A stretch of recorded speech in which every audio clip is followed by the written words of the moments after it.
Hi guys, so this video is about Mio. So yan, pag-usapan natin ngayon kung paano mag-withdraw kay Mio. By the way, this is my second withdraw dito kay Mio. So naka-withdraw na ako last day. So yan is $66. Yun. So ngayon mag-withdraw ulit tayo. Naka $25 na ako ngayon. So yun yung minimum na withdrawal. So pwede na nating i-withdraw. So yan, nandito yun siya sa isang phone ko. So i-withdraw natin siya. So, paano nga ba mag-withdraw? Pakita ko sa inyo. Ilalagay ko na lang sa screen yung ginagawa ko para makita nyo. So, yan. Punta tayo sa profile. Then, make it sure na nakabind yung email, yung password natin nakaset. Siyempre, yung ating trading password din dapat nakaset. And then, syempre, ang importante, dapat may guild kayo.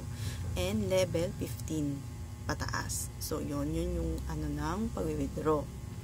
So, ngayon, punta tayo dito. Ngayon, click natin itong may flowers, withdraw. Nakikita natin dyan. So, yan, makikita ninyo, withdraw 25, the amount that can withdraw. So, yan, US dollar. So, click lang natin all. Para lahat na. Tapos, GCash. Click natin yung GCash. And then, yung proxy withdrawal. Kailangan natin ng proxy withdrawal. So, yan. Open na si Boss Apollo. Si Boss Apollo ang aking guild. So, click lang natin yung kanya. Withdraw. Tapos, yan. All.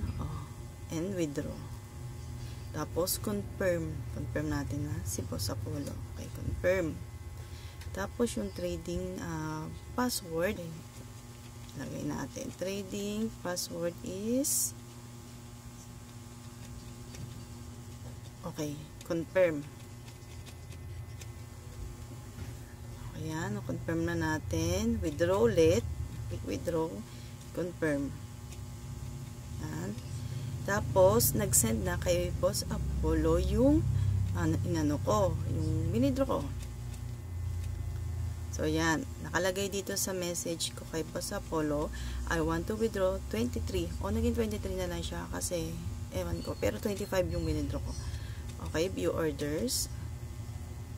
Tapos, nakalagay dito is withdrawal progress. So, confirm receipt. Okay, confirm natin siya. Confirm. Wait for the agent to perform the operation. Confirm. So, yan. Wait lang natin si Boss Apollo na i-confirm to. Yan. So, after nun, wait tayo na after pag na-confirm ni Boss Apollo, wait lang tayo siguro ng 1 to 2 days para makakuha na natin at maisend na ni Boss Apollo yung ating sahod sa ating GCash. Yung ganun lang siya kadali, guys.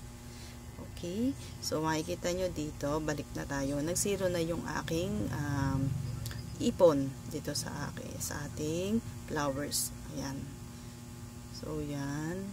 So, sa mga nagtatanong kung paano dito kay Mio, PM nyo lang ako. And then, turuan kayo step by step. And then, kung meron na kayong Mio at wala kayong maupuan ng mga VR room, open na open yung aking VR room, 616122. My name is Mika. So, yun doon. Pwede kayong mag-check-in doon sa aking VR. So, yun lang guys. So, kung may mga tanong kayo, i-PM nyo lang ako. So, sasagutin natin yan. Ngayon, hindi pa natin siya maano kasi nga, meron tayong GC. So, sa mga wala pang GC dyan kay Mio, pwede kayong sumali kasi doon ang task. Nagtatas kami doon para mas mapabilis yung pagsahod or pag-ipon ng mga flowers or dollars. Doon natin ginagawa lahat.